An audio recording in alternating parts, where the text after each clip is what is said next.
Oi, muito obrigada por assistir a mais essa aula do nosso curso. Vamos começar a tratar de um assunto importantíssimo na análise de dados, que é o gerenciamento ou organização de dados.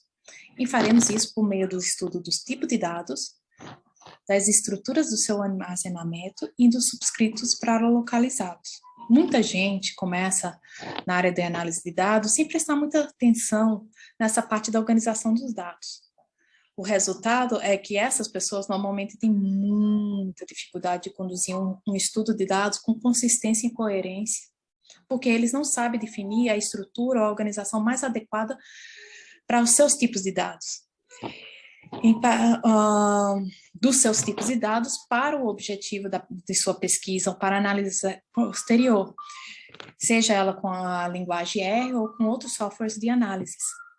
A organização e a estrutura dos dados é de tamanha importância que existem vários pacotes no R, como o Tidyverse, cujo objetivo central é organizar dados em bancos de dados, também conhecido como Data Warehousing, a modo de facilitar as análises.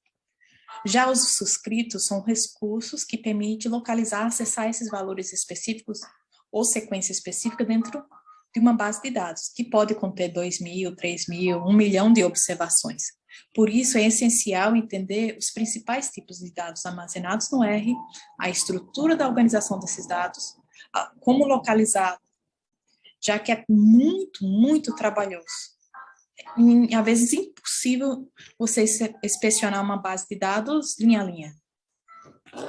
Então, vamos começar pelos tipos de dados em R.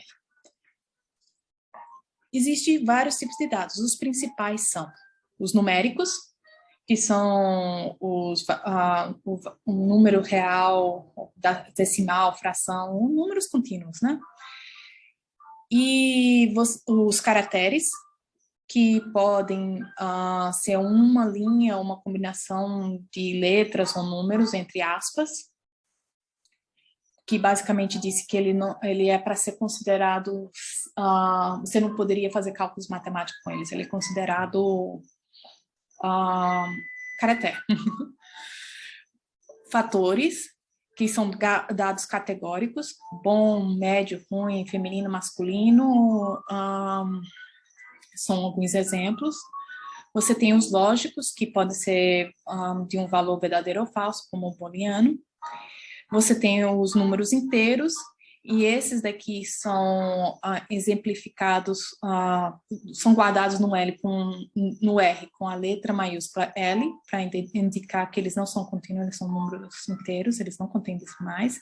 Tem os complexos, que são os números complexos, que podem ser reais ou com partes imaginárias, e eles sempre são guardados com I. Esses dois a gente não vai utilizar muito aqui na base, e ele é mais utilizado em análise mais complexos, na matemática. E também a gente tem os dados brutos, que aqui é um exemplo, são os dados que não foram processados, em que pode ser armazenado, por exemplo, se você vai ver ele, um caractere na forma bruta, ele é armazenado como essa coisa aqui. Oi, gente, 4F, 9, 20, então dá para entender. Mas existem outros tipos de dados, como o dado horário, que também são muito importantes na hora de você fazer análises.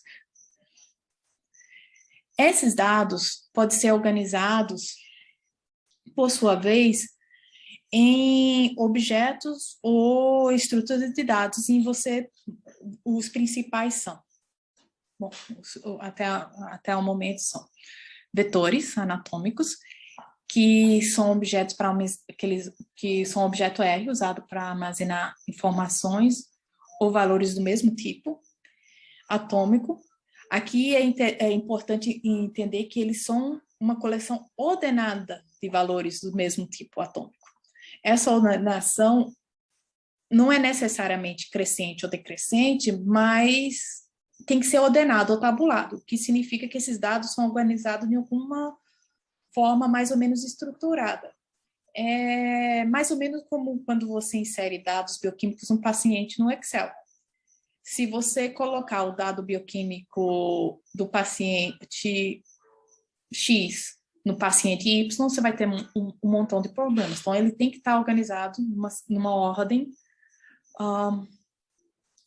específica. Seja ela... e aí vai depender dos dados que você tem. E o que é que significa também o mesmo tipo atômico de dados? É o que a gente viu antes. Esse vetor ou só pode ser numérico, ou ele só pode ser de caractere, ou ele pode só ser de fatores, que aí eles são chamados fatores. Ele ou pode só ser lógico, ou só inteiro, só complexo ou bruto. Ele não pode ter uma mistura desses dados. Porque uma vez que você tem uma mistura desses dados, ele deixa de ser vetor e ele passa a ser outra coisa, como uma lista. A lista é um objeto que contém muitos elementos diferentes. Pode conter vetores, eles são parecidos com vetores, mas ele também pode conter vetores, eles podem conter funções, ele pode até conter outra lista dentro deles. Eles são uma forma de R mais avançada, a gente não vai ver muito eles no curso, a gente vai prestar mais atenção em alguns específicos. Outros são fatores. Outra estrutura de dados. Fatores são vetores, mas eles são como valores nominais ou ordinais, porque eles são dados categóricos que são utilizados para categorizar dados e armazená-los em níveis. Então, você pode fazer níveis de 1, 2, 3, macho, fêmea, bom, feio, ruim, ele categoriza. Ele é importante porque geralmente você pega esses valores distintos dentro de um elemento e vai utilizar ele como rótulos. E esses rótulos são sempre caracteres, independente se eles são numéricos, se eles são de caracteres ou booleanos, o vetor original dele. Uma vez que ele é transformado em fator, eles sempre são caracteres. E vão ser utilizados como rótulo, e é muito, muito útil na análise de dados e para fazer gráficos, certo? Outra estrutura é a de matriz ou do arrays, né? Que elas são aquelas mesmas que você estudou no ensino médio, que fazia álgebra matricial. Elas são arranjos retangulares de valores únicos, tipo os dois, né? A matriz, tanto o arrays, eles têm linhas em colunas e eles podem ser manipulados como um todo. Isso é muito importante. Como vetores, eles podem ser manipulados por todas essas linhas em essas colunas.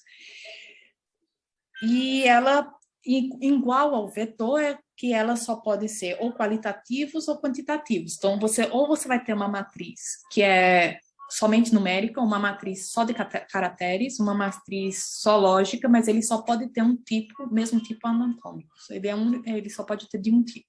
Os mais usados são os numéricos. Os outros a gente não usa tanto, não. De todas as formas, é importante também que, assim, e aí você tem, as matrizes sempre são bidimensionais e os arrays são multidimensionais. Outra coisa importante, e isso é muita, muita atenção, é que na linguagem R o padrão é sempre falar primeiro linha e depois coluna. Tem uma função que pode inverter isso, mas o padrão é linha por coluna, certo? Que isso vai facilitar muito na hora que você vai tratar. Então, o legal todo é isso. Porque, por exemplo, num vetor, você vai trabalhar uma coluna isoladamente, certo? E aqui não, você vai tratar ela completamente juntas. Então, o último e o mais utilizado para fazer análise de dados é o data frame. A maioria dos dados vai ser feitos com eles. O Timbos é um tipo de data frame mais moderno. Ele foi ajustado com alguns pacotes e algumas modificações, dependendo de onde você usa, para facilitar o data warehousing, esse manejo dos dados para facilitar as análises de dados.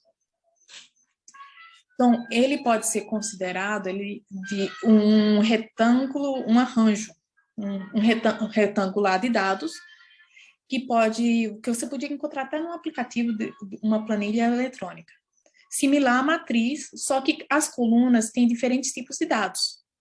Em outras palavras, ela pode ser tratada com todo, só que ela pode ter numa coluna numérico, numa outra coluna lógico, outra coluna fatores, outra coluna data horário, e assim por adiante.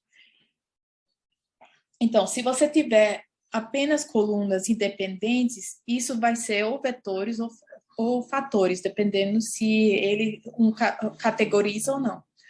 Se essas colunas independentes estão combinadas numa mesma base de dados, você vai ter uma matriz ou um array se as colunas forem de um tipo só de dados. Ou um data frame se tiverem outros tipos de dados juntos. Então, vamos ver aqui um exemplo. Esse daqui é um dataset, que é um banco de dados armazenados no módulo base do R, que é muito utilizado para as pessoas testar, treinar o R. Ok? Outros pacotes, às vezes, vêm com seu próprio banco de dados para a pessoa poder exemplificar o que é que eles estão fazendo com esse módulo opcional. Então, aqui vamos ver.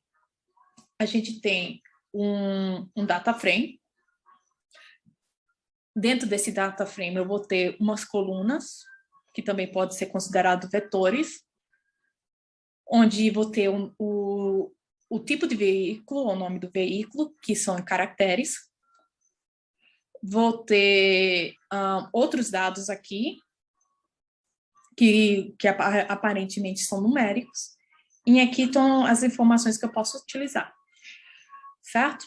Aí aqui, vamos ver ele um pouco mais perto. Então, você pode, por exemplo, o MPG, que é o galão por milhas, é um dado contínuo. Você pode ter o número de cilindros, do espaçamento, os cavalos de poder e várias outras coisas. Esses aqui, ó, por exemplo, o número de cilindro, a velocidade por segundo, o tipo de transição, o número de marchas, o número de carburadores, eu posso transformar eles em fatores, e utilizar eles como fatores, e aí deixariam de ser cada coluna vetor, seria um fator, porque eu posso categorizar. Esses aqui, já que são dados contínuos, a não ser que eu faça uma razão de tanto a tanto, de tanto a tanto, eu não poderia utilizar como fator. Então, voltando aqui. Nesses daqui, eu posso pegar isso daqui, ó, esses dados aqui, e fazer uma matriz com esses. E tratar todos eles aqui, e fazer cálculos com ele como matriz. Como aqui tem outros dados que você vai ter, vamos fingir aqui, esse daqui é caractere, o numeral, fator, numeral, fator, isso daqui é o dataset.